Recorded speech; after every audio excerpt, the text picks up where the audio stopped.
سيدنا محمد سيد الأولين والآخرين وختام الأنبياء والمرسلين ورحمة الله تعالى للعالمين. اللهم صل وسلم وبارك على سيدنا ومولانا محمد وعلى آله وصحبه وسلم تسليما كثيرا.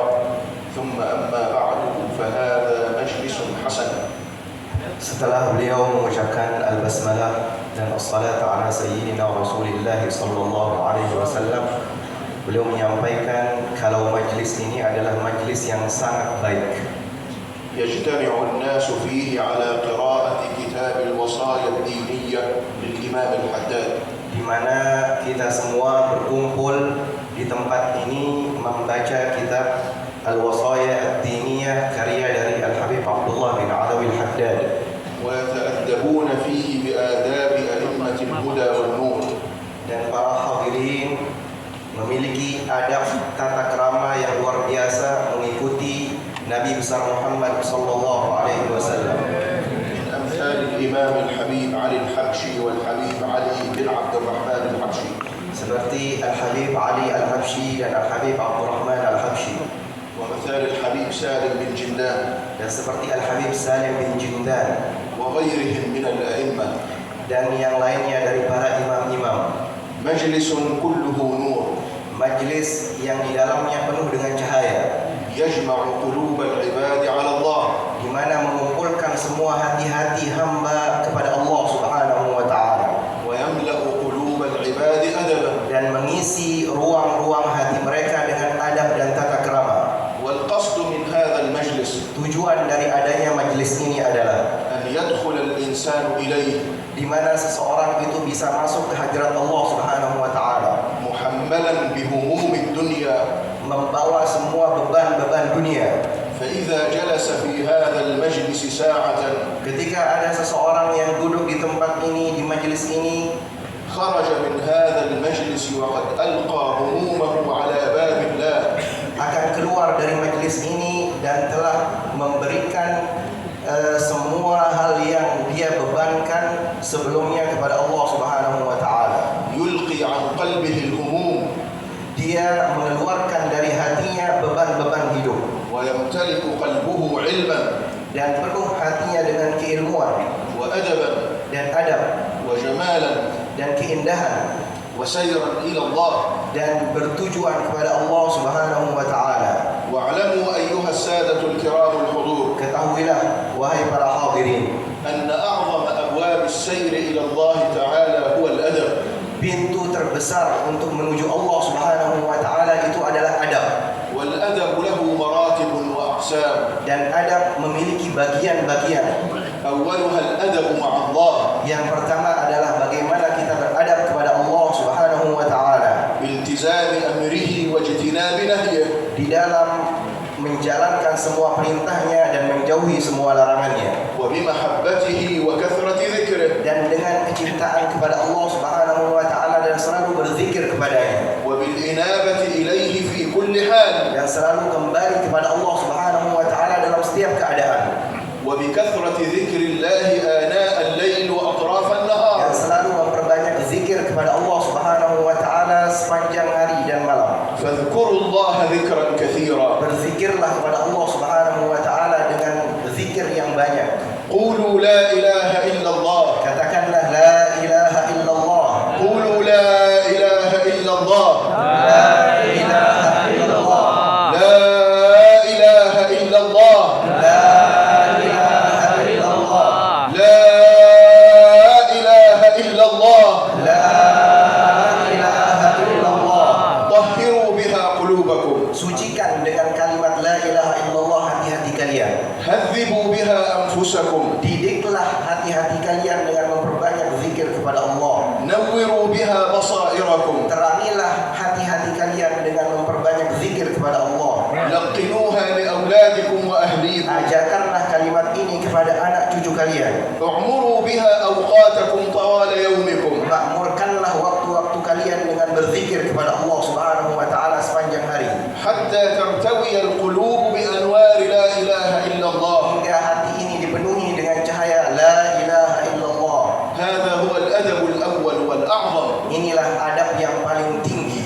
ثم الأدب مع سيدنا ومولانا محمد صلى الله عليه وسلم. Kemudian yang kedua, bagaimana kita beradab kepada Nabi besar kita Muhammad sallallahu alaihi wasallam بمحبته dengan mencintainya وتعظيم قدره dan mengagungkan derajatnya والتزام آدابه وسننه dan selalu melaksanakan adab dan sunnahnya والاقتداء به في كل حال. dan selalu mengikuti ajaran beliau.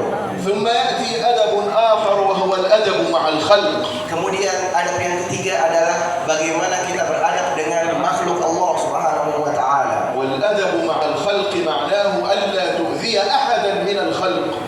Beradab dengan makhluk Allah Subhanahu wa taala maknanya adalah jangan sampai kita semua mengganggu makhluk Allah Subhanahu wa taala. عامل الخلق جميعا بالرحمة.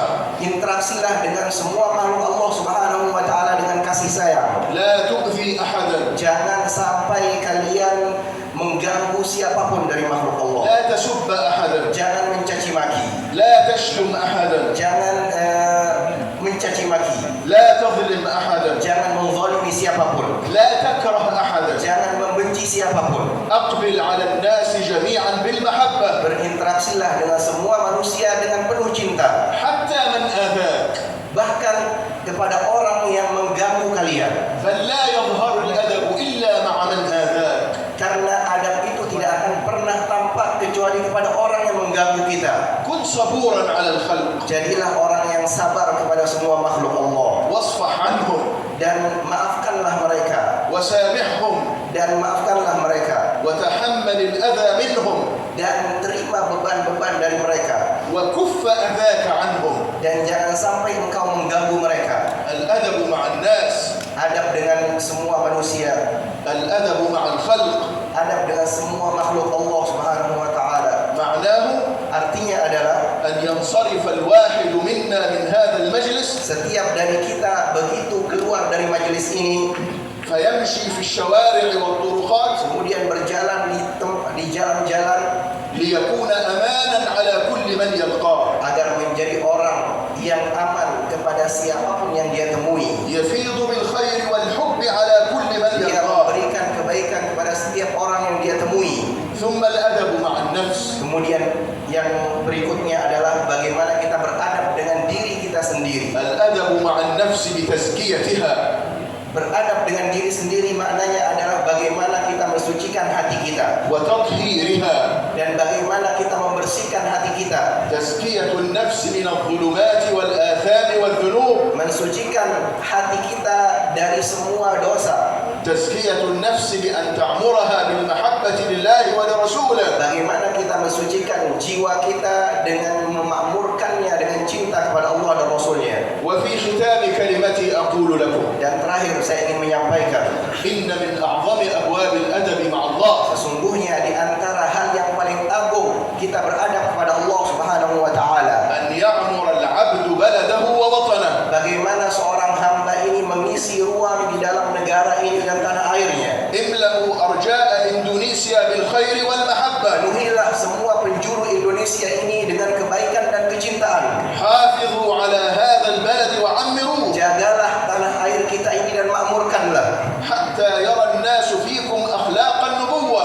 agar semua manusia melihat dari diri kita warga Indonesia akhlak kenabian. وتضرعوا إلى الله في سجودكم. Dan selalu kembali kepada Allah Subhanahu wa taala bermunajat di dalam sujud kita أن يتجلى على هذا البلد وعلى بلادنا كلها. agar Allah Subhanahu wa taala menurunkan rahmatnya kepada daerah kita, kepada tanah air kita بالأمان والعافية dengan keamanan والخير والعمران dan kebaikan dan kemakmuran وسرور الدنيا dan والآخرة. kebahagiaan di dunia sampai dengan di akhirat. نتضرع إلى الله جل جلاله Kita berdoa kepada Allah Subhanahu wa taala أن يهدينا وأن يهدي بنا semoga kita bisa menjadi orang yang membawa hidayah وأن ينصرنا وأن ينصر dan بنا memberikan kita pertolongan dan bisa menolong orang lain. وأن يوفقنا ويوفق Dan بنا memberikan taufik kepada kita dan memberikan taufik kepada orang lain. وأن ينورنا وينور بنا Dan memberikan cahaya kepada kita dan bisa memberikan cahaya kepada orang lain. وأن يجعلنا من ورثة النبوة Dan بالصدق. semoga kita semua dijadikan oleh Allah Subhanahu wa taala sebagai pewaris Nabi dengan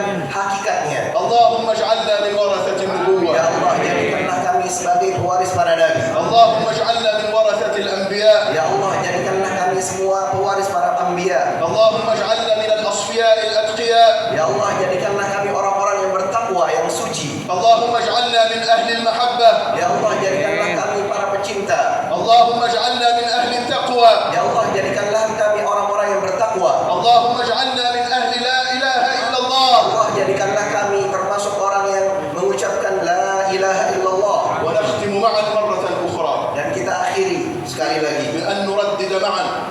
selalu mendendangkan كلمة الحق والهدى kalimat yang suci dan penuh dengan petunjuk, حتى نعطر بها الكون كله. sampai kita menebarkan wangian kepada seluruh penjuru dunia. قولوا معي من قلوبكم Bicaralah atau ungkaplah bersama kami, لا إله إلا الله La ilaha illallah, لا إله إلا الله La ilaha illallah, لا إله إلا الله La ilaha illallah, لا إله إلا الله La ilaha illallah. سيدنا ومولانا محمد رسول الله. Sayyiduna Muhammad wa maulana Muhammadur Rasulullah. اللهم بحرمتها وبعظمتها وبجلالها احفظنا بها واجعلنا من خيار أهلها. وصلى الله على سيدنا محمد وعلى آله وصحبه وسلم، وآخر دعوانا أن الحمد